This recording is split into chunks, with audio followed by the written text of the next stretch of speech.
Hello and welcome. I have a very special guest with me today.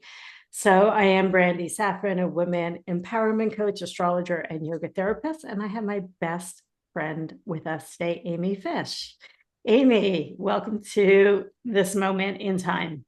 It is so nice to be here after 6 years of working on the same project, Brian.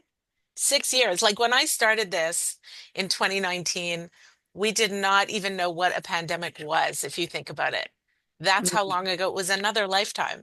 And I've been working on that project all the way until now, and I'm just ready to bring it into the world in a couple weeks. Wow. Well, I am excited for you and for all of us to read the story that's been in the making for 6 years. And I wanted just to take a moment for you, Amy, to introduce yourself. Other than being my best friend, why else are you here today? Tell us about That is yourself. why I am here in service to our friendship, Brad. No, here, thank you. Thanks for having me. I'm here because my book, 1 in 6 million, is coming out, and I'm excited about it, and I just want to talk about it. I didn't expect this story to drag me in. I usually write books that are funny, books that are about empowering yourself, how to complain effectively, how to get what you want, ask for what you need. And was not expecting to get dragged into this rabbit hole of research into genealogy and DNA research and a mystery of a baby that whose identity was lost. Like the whole thing, I wasn't expecting it. And it happened. And it happened, and congratulations. And so, just a little bit, Amy is an author of 4 books. She's also the ombudsman of Concordia University here in Montreal. And our special bond goes way back. Amy and I met when I was subletting my apartment in maybe, what year was that, Amy? Do you remember? 2000. Three? Yeah, long time ago. About 2003, I just moved back from Israel, and you were just moving back from Toronto. Was it Toronto? Minnesota, from Minnesota. Minnesota. And I was subletting my apartment, and she took my sublet over, and instantly we became best friends, and our kids became best friends. And at that point, we each had 2 kids. Yeah, And then I got pregnant, and then Amy got pregnant at the same time. yeah, yeah. And Amy was there at the delivery. She's the godmother of my youngest Evan, and she was there throughout the whole entire birth process. And we were really also in that space together for the period of our pregnancies, and the first, like, spent a lot of time together when our little ones were young. It was so, we know what it takes to birth. We know the process and the patience that it takes. And, we could think back even to Evan's birth. It was like a 9 to a quarter to 5 birth, or 6 o'clock in the morning. And Amy was there patiently the whole day waiting for him to arrive.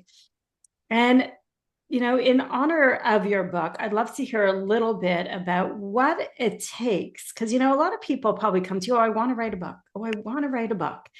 And I know that this book required a lot. So if you could just share a little bit, I know one of your topics and passion is also talking about persistence. So if you Hmm. could shed some It's light in true. that topic. It's true. So what happened with this book is that I was at a Shiva, which is like a visitation, kind of a post-funeral meal. And I started talking to this older gentleman who was there, and he told me that he was a genealogist. And my eyes were like about to glaze over. I know nothing about family tree research. I wasn't really that interested, but I said, okay, fine. Give me a story. And he started to tell me this story about a woman he helped who was always told by her parents that they found her on the side of the road, Brandy. So imagine you're walking down the street, you hear something, you look in the ditch, it's a live baby. And this was in Poland in 1941. So they probably like look to their left, look to their right, Gestapo everywhere, pick up the baby and like scurry off. And they raised her to an adult. They kept this baby and they raised her. And she grew up always wondering kind of who she was. And her parents eventually passed away and blah, blah, blah. And she moved to Siberia. And when she got into her 70s, seventh decade, into her 70s, she started looking for her family tree. And the story fell into the hands of this guy, Stanley Diamond, who lived in Montreal, who I met at the Shiva.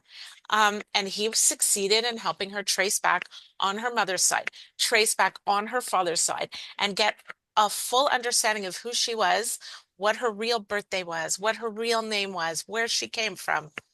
Unbelievable. So going back to that's the origin story of this book and how it all came to be. So what I'm hearing is one, there was inspiration, right? Just how Stanley Diamond was persistent in his whole work as a genealogist, right? To get underneath of the facts to Yeah. bring families together. Yes, and also to remember that he's doing this out of the kindness of his heart. There is no repayment for him. And what I learned in my research in 1 in 6 million is that there are bands of genealogists all throughout the world.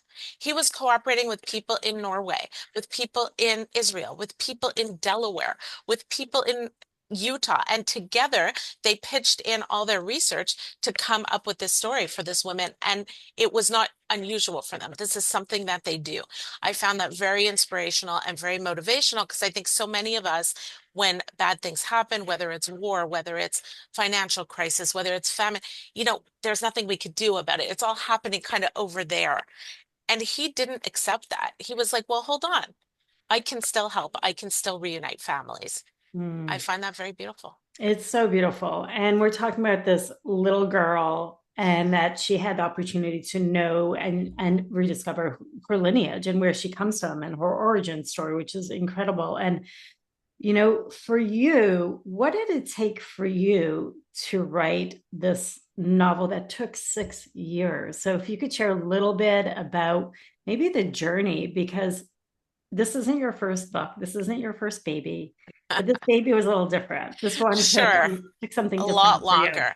So what happened in this case was that I started interviewing Stanley and going through his documents, and I realized that I was in over my head. Like I knew how to write advice books and cute little memoir stories. I did not know how to write a heavily researched nonfiction book like this.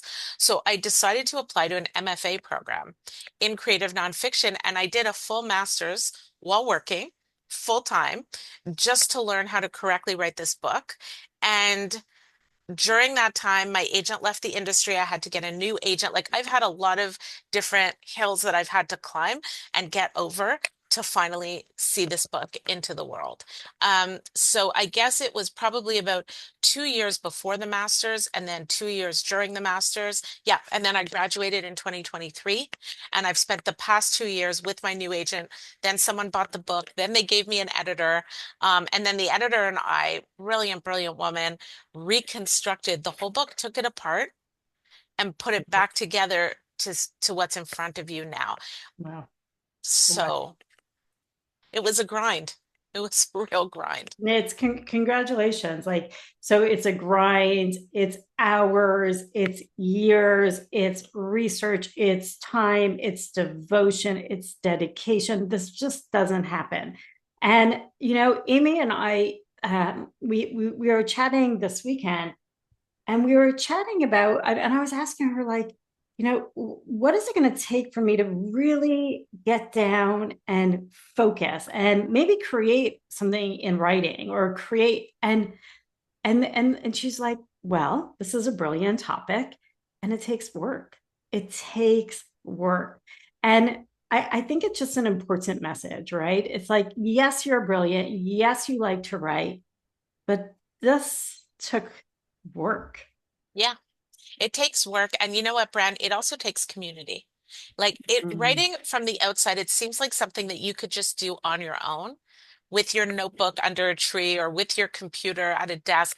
But in my experience, I have found that I really needed the writing retreats that I've been to, the conferences that I've been to, the people who will read a first draft, who will say, what about this? People who I could bounce things off of in writing. And I think to people who are thinking about writing a book, that's kind of my two key messages. One is that prepare yourself that you're going to write your draft. And like I was saying to you, you're going to have to redo and redo and redo to get it kind of shiny and polished. That's one thing. But the other thing is don't expect that you're going to do it on your own. Yeah. You might Yeah. need an editor. You might need people that you meet at a conference. You might want to go to online workshops or real life workshops. I do a lot of that. So important. Yeah. Oh, so important. So I just want everyone to hear that as well, right? Like if you have this idea and if you want to birth something into the world, it takes other experts around you. It takes a community of writers. It takes a community of editors. It takes a discipline within yourself, right? Hmm. And it's a process, it's a journey, right? It's a full Yeah. journey of discovery. Like, I'll give you a really good example. I was originally calling this book Look Up because Stanley was a ceiling salesman before, and then also like looking things up and then looking up at a higher power. And when I got to the master's program, my supervisor was like, we're not calling it that. It's searching for Maria. And it became searching for Oh, Maria. I wow. don't know if you remember, Yeah, I but do. it was searching for Maria for so long. And then when I tried to sell it under that title, it didn't work. So I thought to myself, I think I met a title expert. And Mm, I went looking through my conference notes and I had a friend, like someone I met at a conference kind of friend who has a business where she does title consulting exclusively. And I booked a call with her and we generated lists of titles. And one of them was 1 in 6 million. yeah. And I was able to sell the book because it was so catchy. I mean, there were other reasons, but I think the fact that the title was catchy and the fact that Kristen helped me, both of those things together made it work. Wow. It's okay to have a title consultant or an editorial consultant or a cover consultant if you're self-publishing. It's okay to rely on people for all that Oh, and to think about what you need and what is going to fit with you. amazing. I think this is so important. So, one, we don't do things alone. One, to get support, and two, to put yourself in the right environment. Like to Mhm. put like that baby in that right moment was in a dangerous environment, but there was something, and she was saved, right? That baby was Mhm. saved. And then for ourselves, like where do we get to put ourselves to nourish ourselves to grow? And I want to share that Amy and I this year, we had the privilege of going to an incredible workshop together. And this was back in, I think it was October. We went to go see Elizabeth Gilbert and Martha Beck. Life changing. Life changing. And we just were like, we talk to each other all the time, and we're like every week we're like, wow, I just remembered that, and then she'll be like bouncing off, oh, and I just remembered that. Yeah. and and it's putting yourself in those moments, and knowing that this is going to be life changing. this Yeah. this this is like, we're putting ourselves in environments to grow, and I think both of us really stand for that. And here we are, it's like Women's History Month, such an important month for both of us, for the stand of the feminine, for the rise of the feminine, to be mothers of daughters, right? To be daughters as well. And just like how we still get to stand up one for each other, to celebrate each other, to be in rooms with other great women. Yeah. And I just want to honor you, Thank honor you. you and your Thank work thank and you. your contribution. And, I know that your book launch is coming out April 3rd. If you want to share just a little bit of that details and where people could find you. Sure. So April 3rd, I'm having a book launch in Montreal. And on April 1st, I'm having a book launch in Toronto, both supported by the Jewish community, and both are raising a little money to go to different agencies. One is to promote Holocaust education in Toronto, and here it's for actual Holocaust survivors. And I have to say that 20 Holocaust survivors have been invited Wow. to come to my event.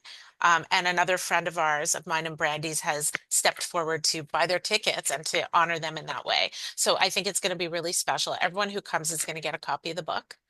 And other than that, 1 in 6 million is available wherever you buy your books. It should Amazing. be. Yeah. Amazing. So we'll put the link there. We'll put the link below where to buy your tickets if you're able to come to Montreal, Toronto to get on. Also, Amy's on Instagram almost every day sharing amazing, fun content and interesting content. And also, you have a Substack, Persistence for Writers. So we'll put all the links below. And Thank I you. can't Thanks, wait to Brad. have the book in my hand and Thank you. great. Thank you. I'm And so yeah, excited. yeah, Thank you. thank you for tapping in today. Oh, thank you. Bye.